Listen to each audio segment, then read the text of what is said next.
पिछले अगर करीब करीब एक साल की बात करें तो जोधपुर रेंज में पुलिस की ऐसी कार्यवाहियां सामने आ रही हैं जिसको लेकर प्रदेश की जनता और इस क्षेत्र की जनता इंतजार कर रही थी।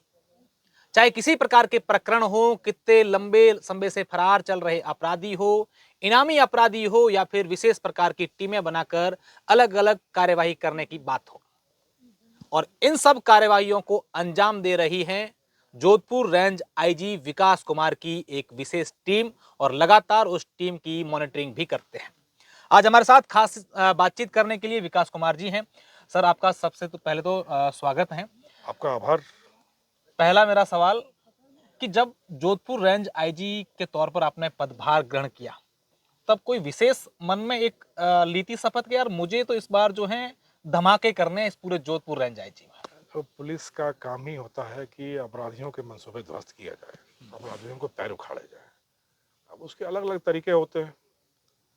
कुछ ऑपरेशंस के माध्यम से होता है, कुछ इन्वेस्टिगेशन के माध्यम से होता है, कुछ इंटेलिजेंस के माध्यम से होता है। तो जब यहाँ ज्वाइन करने के बाद मैंने देखा तो मुझे यह मेरे नोटिस में आया कि एक बड़ी संख्या में अपराधी, कुख्यात अपराधी जिनके खिलाफ दर्जनों बीसों मुकदमे हैं, जो 20 सालों से फरार चल रहे हैं और फरार नहीं चल रहे, वो यहीं आसपास अपने अपराध का व्यापार उनका फल फूल रहा है और निश्चिंत रूप से वो यहीं टिके हुए हैं या यहाँ से बाहर भी हैं, तो उनकी आपूर्ति का जो क्षेत्र है वो यही है और निष्कंटक रूप से वो अपराध की दुनिया में बड़े मजे से अपने समय बिता रहे हैं और एक पूरी पीढ़ी के लिए रोल मॉडल बनते जा रहे हैं।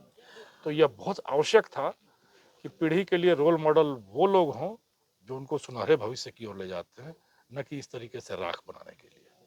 सबसे खास बात है कि लोगों के मन में एक क्यूरियोसिटी है कि आईजी साहब की टीम जहां कहीं पहुंचती है, चाहे यहां से 2000 किलोमीटर दूर जाना हो, किसी कुख्यात अपराधी के घर में एंट्री करनी हो या उसको धर दबोचना हो, पूरा घेराबंदी करके ऐसी कार्रवाई बाड़मेर में हमने देखी, बालोतरा में देखी, या फिर वृंदावन तक की कार्रवाई में हम जाएंगे। कैसे सर इनपुट, हालांकि पुलिस का ये सीक्रेट पार्ट होता है, लेकिन ये क्यूरियोसिटी लोगों में बनी हुई है सर कैसे उनकी टीम पहुंचे और कैसे इसने कुख्यात अपराधियों को धर दबोच लेते हैं। ये बड़े नायाब जांबाज लड़ाकों की टोली है जो मैं क्रेडिट लूंगा इस चीज़ का कि यह टीम बनाने में मुझे सफलता मिली। बिल्कुल स्क्रैच से शुरू करके जीरो से लड़कों को उठाया हमने और शून्य से शिखर तक का सफर तय कराया, साथ में तय किया इनके साथ। शिखर नहीं कहूंगा मैं, सोपान ही है अभी।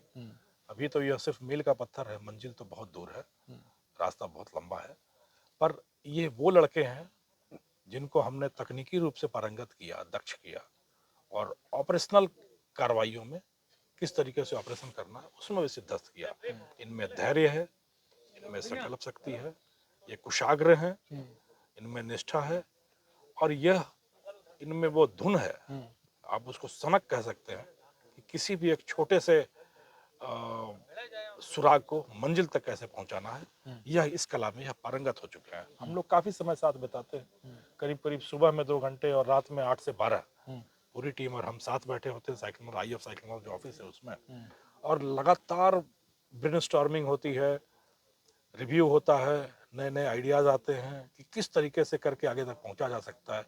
और तकनीक के जो फ्रंटियर एरियाज हैं, जहां तक तकनीक धीरे धीरे जो फैलाव है उसके फ्रंटियर एरियाज तक जाकर किस तरीके से मोती सीप से निकालना है, इस कला को हम लोग, क्योंकि सर ये कई बार देखने को ही मिलता है, अपनी जो टीम होती है उनका मनोबल अगर अच्छे से बढ़ाया जा सके तो वो टीम पूरा डेडिकेट होकर काम करती है, चाहे किसी भी क्षेत्र की बात करें, पुलिस हो या दूसरे कोई डिपार्टमेंट हो।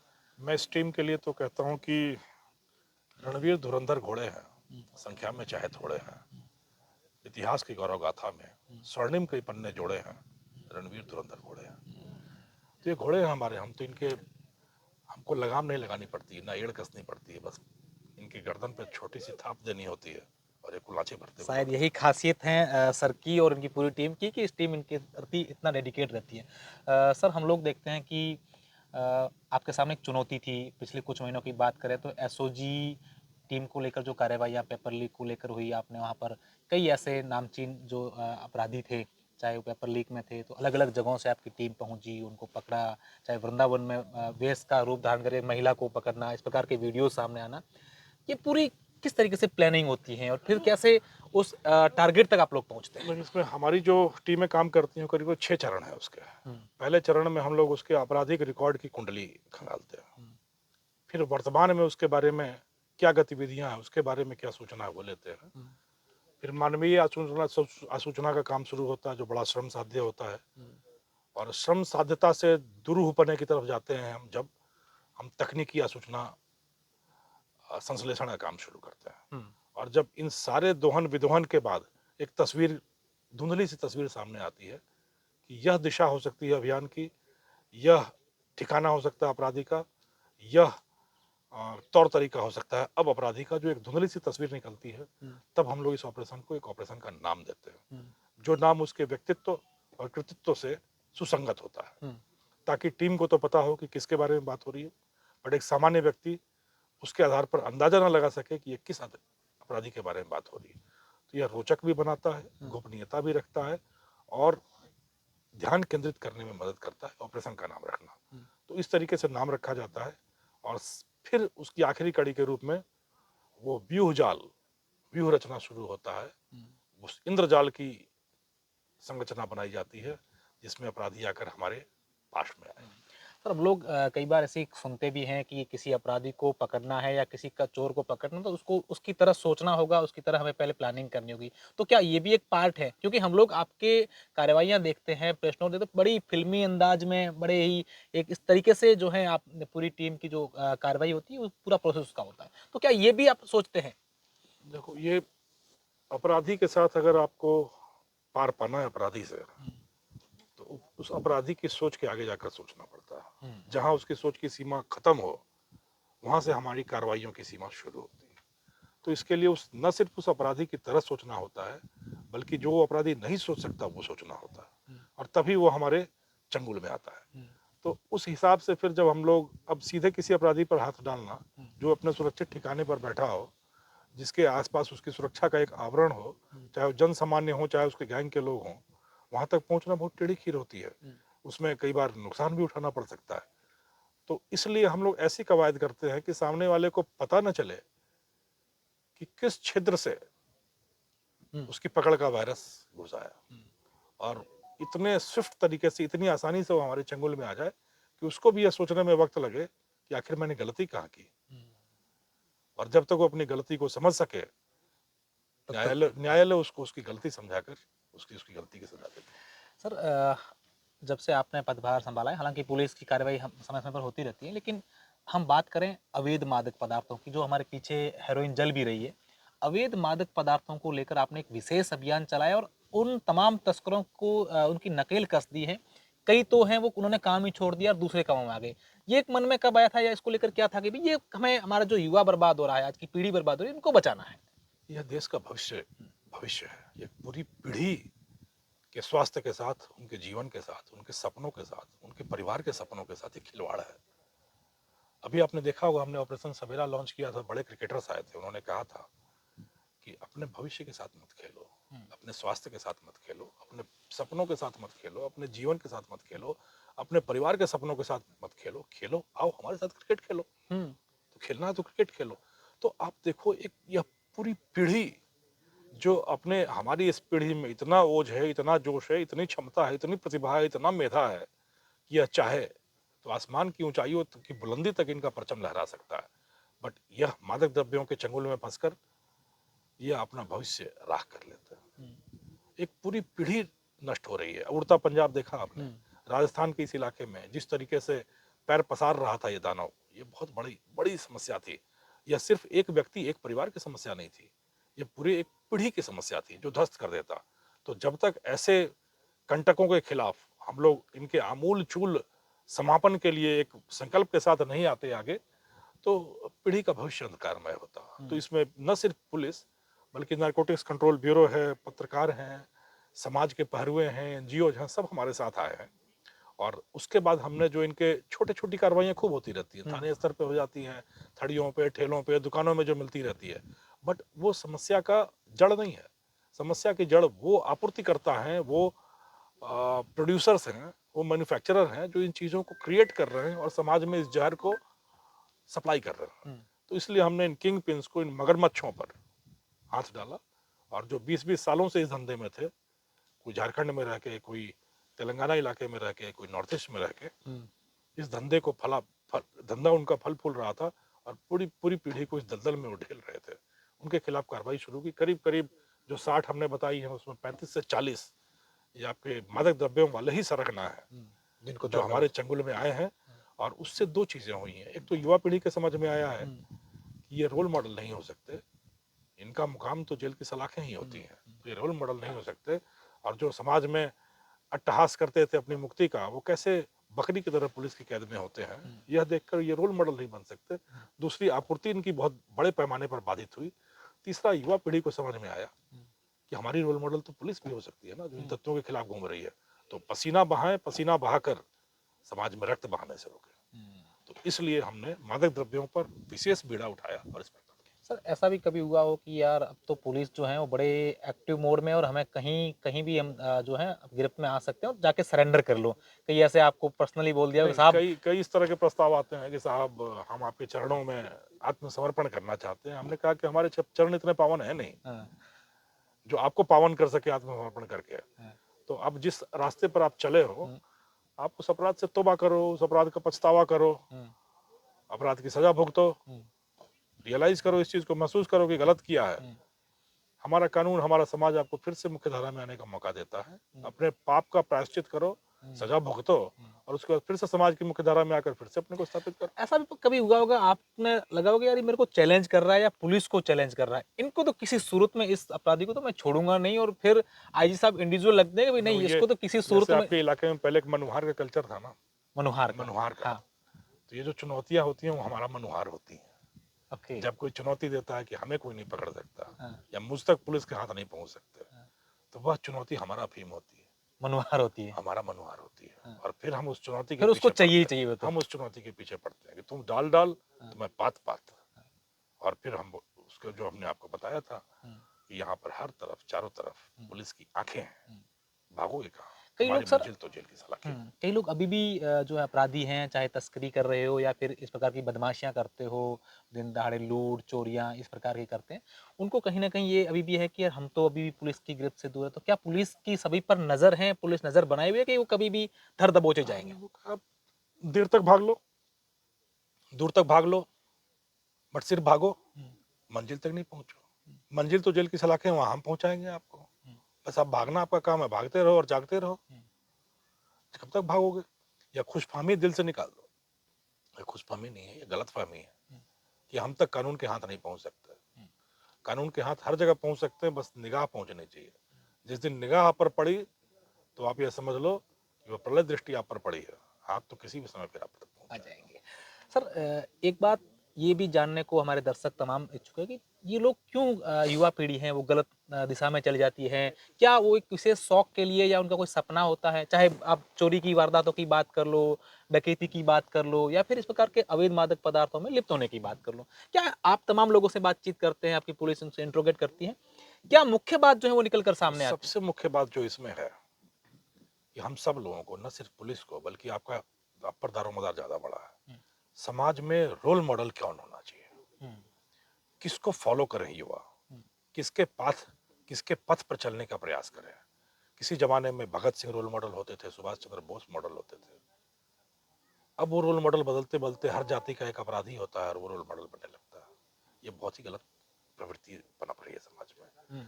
जब तक सही रोल मॉडल्स का निर्धारण नहीं करेंगे युवा, उनका पथ नहीं समझेंगे, किस पथ पर चलना है, किस पथ पर आगे मंजिल है, किस पथ पर आगे जीत है, सिर्फ मार्ग की मृग मरीचिकाओं के पीछे पड़े रहेंगे।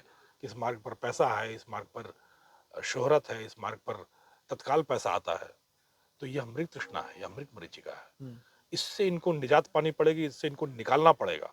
सही रोल मॉडल समाज में स्थापित करने पड़ेंगे। यह लोग हैं जो आपके रोल मॉडल है, इनके पग चिन्हों का अनुसरण करो, इनके मार्ग पर चलो, चाहे जितनी भी मेहनत आए, यह मंजिल तक ले जाएगा। तो जब इस तरह के रोल मॉडल्स होंगे, युवा अपने आप उस पथ का अनुसरण बहुत ही गहरी बात कही है। हालांकि अ, आज के समाज में तमाम ऐसी एक्टिविटीज़ हो रही है, लेकिन पुलिस की ओर से ये बहुत ही अहम संदेश हैं आज युवा वर्ग को। सर अभी हम सब के सामने, ना सिर्फ पुलिस, समाज के सामने एक बड़ी चुनौती उभर कर एक सामने आ रही है, वो है साइबर क्राइम। हम लोग देखते हैं ऑनलाइन ठगी होना, जो लोग तकनीकी चीज़ों में आ जाते हैं लेकिन उनकी ज्ञान नहीं होने के कारण कई प्रकार के साइबर क्राइम के जो है वो मामले हमारे सामने लगातार सामने आते हैं। इन सब चीज़ों से सर कैसे हम लोग बचें, आम लोग कैसे बचे और पुलिस इसमें क्या कर रही अभी आपने देखा वो पांचों जिलों में घूम घूम कर हमने साइबर क्राइम के सारे पुलिस कर्मियों को संवेदनशील अमुखीकरण किया उनका, है? कुछ हद तक प्रशिक्षित किया और क्या दिशा होनी चाहिए उसका निर्धारण कराया। बहुत स्पष्ट है कि जितना साइबर क्राइम है ये सब आदमी के मनोविज्ञान मनोभाव पे काम कर रहा है। चार मनोभाव हैं जिन पर इसका ये फायदा उठाते हैं: अज्ञान, भय, लालच और शराफत। इसी का फायदा उठाकर यह अपराध पनप रहा है। अज्ञान उस तरीके से, जैसे मान लीजिए कोई आपको फोन करता है कि आपका फोन बिल पे नहीं हुआ, बंद हो जाएगा, ओटीपी भेजो नहीं तो फोन बंद हो जाएगा। अब आपको मालूम नहीं है कि क्या गलत हो रहा है, उस अज्ञान में आप उस चंगुल में आ गए। दूसरा भय, आपको कहा कि आपका भाई यहाँ पे थाने में बंद हो रहा है, पैसे भेजो नहीं तो बंद कर देंगे, या आपने कोई पार्सल भेजा है उसमें मादक पदार्थ है। अब भय से आपने पैसे दे दिए, उसके चंगुल में फंस गए।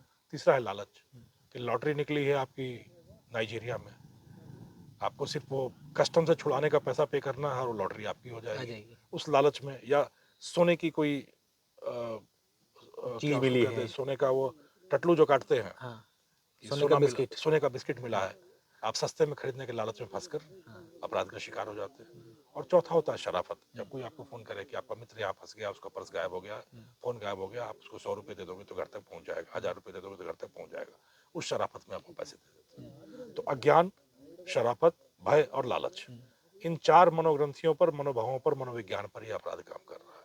जिस दिन आप में यह जागरूकता आ जाएगी, यह शिकारी आ रहा है, जाल बिछा रहा है, दाना डाल रहा है, इस जाल में नहीं फंसना है, उस दिन इस अपराध के पैर उखड़ जाएंगे। जो पुलिस कर सकती है कि यदि कोई इस तरह का प्रयास होता है, सफल होता है, असफल होता है, आंशिक रूप से सफल होता है, 1930 पोर्टल है, उस पर आप सूचना डालें, तत्काल पूरे भारतवर्ष में वह चीज संचालित हो जाती है और इस तरह के अपराधियों को पकड़ने की कवायद शुरू हो जाती है।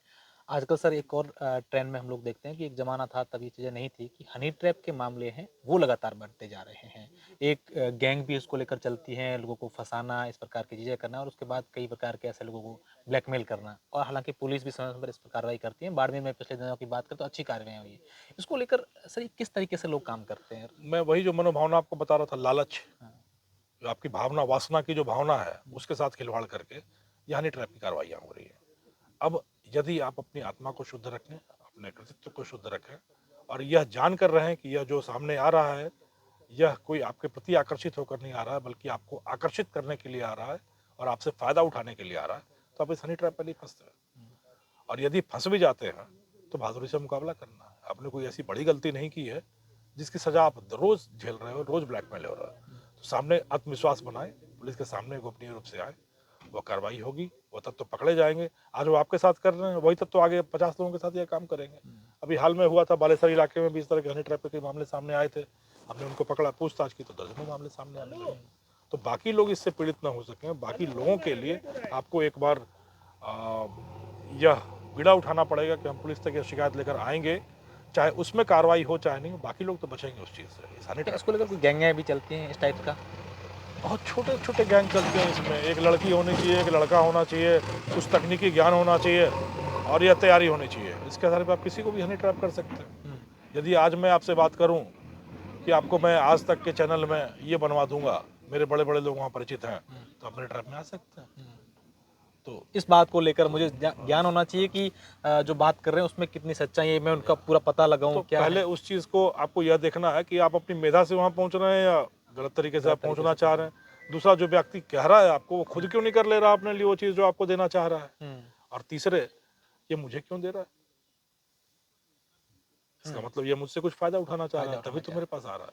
तो इन 3-4 चीज़ों को आप समझ जाओ, इस ट्रैप में नहीं फंसो। मेरा सर आखिरी सवाल है, एक ऐसी कोई आपकी पूरी कार्रवाई हो जिसको आपको बताना हो, और हालांकि आज आपने एक बड़ी कार्रवाई आपकी पूरी साइक्लोन टीम ने की है, वो 60वीं कार्रवाई है, हमने हमारे दर्शकों को उस कार्रवाई के बारे में बताया है। वो किस तरीके की कार्रवाई थी कि एक व्यक्ति जिसके पिता की हत्या हो जाती है, उसका बदला लेने के लिए वो पहले अपराध की दुनिया में कदम रखता है, फिर अवैध हथियारों का काम करता है और फिर एक साधु बनता है, जादू टोने करता है, भूत निकालता है। इस कार्रवाई को अंजाम देना, जिस तरीके से आपकी टीम ने जो काम किया है, पिछले लंबे समय से एक फरार अपराधी को कई जिलों में इस प्रकार की घटनाएं की हैं, उसको पकड़ा है, तो ये किस प्रकार की कार्रवाई थी और क्या मैसेज था? हमारी सारी, जैसे एक माँ के लिए बड़ा मुश्किल होता है कि वो अपने 3 बच्चों में किसको ज़्यादा प्यार करती है या कौन ज़्यादा मेधावी है। माँ के लिए, बाप के लिए सारे बच्चे एक जैसे होते हैं। तो ये कार्रवाइयाँ हम लोग बच्चों की तरह पालते हैं। एक छोटे से सुराग से शुरू करके मंजिल तक पहुंचाते हैं। पूर्णाहुति होती है, रास्ते में कई सारी बाधाएं आती हैं। सफलताएं जो होती हैं ना, सफलता के बहुत सारे दामाद होते हैं, असफलता की कोई बहू नहीं होती। तो जब हम कहीं असफल हो जाते हैं तो वह शायद चीज़ें सब तक सामने नहीं आती, बट उसको खुद में समाना, उस विष को खुद पीते हैं, धैर्य रखते हैं और फिर पूरे मनोयोग से लगते हैं तो सफलता आती है। तो सफलता अपना शोर खुद मचा देती है, बट असफलता का जो शोर होता है वो सिर्फ हमारे हृदय में होता है, बाहर नहीं आता। तो उस शोर को अपने में समाहित रख के बांध कर रखना और अपने आत्मविश्वास को बनाए रखना एक बहुत टेढ़ी खीर होती है। यह पूरी टीम हमारे बड़े नायाब तरीके से आजकल करती है। तो यह कहना कि यह कार्रवाई हमारी बड़ी अच्छी थी, यह बहुत मुश्किल होगा, बट मैं ये कह सकता हूँ कि हमारी वो कार्रवाइयाँ जिन्होंने लोगों की आंखों के आंसू पोंछे हैं और चेहरे पर मुस्कान लाया है, वो कार्रवाइयाँ नायाब है हमारे लिए। बहुत ऐसे जैसे पेपर लीक के प्रकरण आए। अब पेपर लीक में पुलिस की तो बंदिशें होती हैं, पुलिस की सीमाएं होती हैं, पुलिस की भौगोलिक सीमा होती है, बट अपराधियों की कोई सीमा नहीं होती। ये तो किसी भी अपनी सीमा का विस्तार करते जाते हैं और जहाँ जहाँ मिले वहीं काम करते हैं। तो फिर हम सब राजस्थान पुलिस ने मिलकर एक साथ बीड़ा उठाया कि कोई सीमा हमारे लिए भी नहीं होगी, कोई क्षेत्राधिकार की सीमा नहीं, सिर्फ अधिकार है। और जहाँ इस तरह के अपराधी मिले इनको दबोचो और इनको सीखचों के पीछे भेजो। तो उस कड़ी में करीब करीब 1 दर्जन हमने पेपर लीक वाले अपराधी पकड़े। और जब ये संभवतः अपराधी, जोधपुर संभाग की ये पूरे राजस्थान में बड़ी कार्रवाई होगी। अच्छी कार्रवाई थी, बड़ी कार्रवाई थी, साथ मिलकर किया, हमने किया, एसओजी ने किया, सबने मिलकर किया, एक दूसरे का हाथ बटा कर किया। बट उसके बाद जो जिस तरीके के संदेश है, जिस तरीके की शुभकामनाएं, जिस तरीके के आभार के मैसेजेस हमारे पास आए कि साहब अब हमें लगता है कि हमारा भविष्य सुरक्षित हाथों में है। तो अगर किसी की आंखों में चमक पैदा कर सकें, कि किसी के चेहरे से खोई हुई मुस्कान वापस ला सकें, किसी के गालों पर जो कालिमा है उसको लालिमा में बदला जा सके, तो ये ईश्वर ने एक मौका दिया है हम लोगों को। इसके लिए उस मौके को हम लोग भरपूर विदोहन करते हैं और लोगों का भला कर सकते हैं। चलो सर, हमारा जो हमेशा एक सवाल रहता ही है जी पुलिस से, जी जिसको हम हमारी भाषा में घिसा पिटा सवाल कहते हैं कि पुलिस के ऊपर कई प्रकार के इल्जाम लगते हैं, इसमें पुलिस कार्रवाई नहीं कर रही है, इस बेचने वालों से पुलिस का हफ्ता आता है, पुलिस ये करती है, पुलिस वो करती है। पुलिस पर तो आरोप लगते ही लगते हैं, लेकिन पुलिस को लेकर भी कई प्रकार के कोई लोग इस प्रकार की बातें नहीं करते हैं। तो आज सर क्या आश्वस्त करना चाहेंगे, क्योंकि लोग परिवादी पीड़ित आते हैं कि वहाँ नशे बिक रहे हैं, इस प्रकरणों में पुलिस कार्रवाई नहीं करती है। क्या आप उनको सेटिस्फाइड करना चाहेंगे पुलिस हम मुखिया तो के तौर पर कि भाई हमारे और इनके साथ साथ ये भी सारे काम करते रहते हैं? पुलिस पुलिस ना मार्स से आई है, ना विनस से आई है, ना मंगल से आई है, ना शुक्र से आई है। हम जैसा समाज है इसी लोगों के बीच से उठ के तो पुलिस आई है। पुलिस समाज का हिस्सा है, इसी समाज से निकल के आई है। तो जो भी विकृतियां, जो भी त्रुटियां इस समाज में है वो हम में है, क्योंकि हम पुलिस हैं। पर हजार खामियां होंगी हम में, कुछ अच्छाइयां भी हैं, और वो एक अच्छाई है कि उस अच्छाई के भरोसे आप सुरक्षित तो महसूस कर रहे हो। तो वो अच्छाई हमारी कई सारी खामियों पर भारी पड़ती है। और देवदूत तो है नहीं, आम मानव है। जो मानव के विकृतियां होती हैं, मानव की त्रुटियां होती हैं, हमें भी हो सकती हैं, और हम उनको रियलाइज करते हैं, उनको बेहतर करने का प्रयास करते हैं। पर हम आपको जो सुरक्षा का एहसास कराते हैं, पुलिस है, हमारा एक जवान खड़ा है चौराहे पे, तो आप सुरक्षित महसूस करते हो। आज के दिन में मैं कहूं कि अगर पुलिस को एक दिन के लिए हटा देते हैं, दुनिया का कोई एक आदमी कह सकता है कि वो सुरक्षित रहेगा? नहीं रहेगा। तो हजार खामियां होंगी हम में, एक अच्छाई तो है, और ये अच्छाई भारी पड़ रही है उन खामियों पे। उन निश्चित खामियों तौर को भी पर। दूर करेंगे, अच्छाई को और बेहतर उसका विस्तार फैलाएंगे। पर जब लोग हमारा साथ देंगे तो एक आप आओगे, एक हम होंगे, और एक मिलकर हम 11 11 होंगे। निश्चित तौर पर एक और एक मिलकर हम लोग 11 होंगे, ये रेंज आईजी विकास कुमार जी का कहना है। पूरी बातचीत आपने सर हमारे साथ की, आपका बहुत बहुत आभार। आपका आभार कि आपने ये अवसर दिया मुझे। Thank you so much.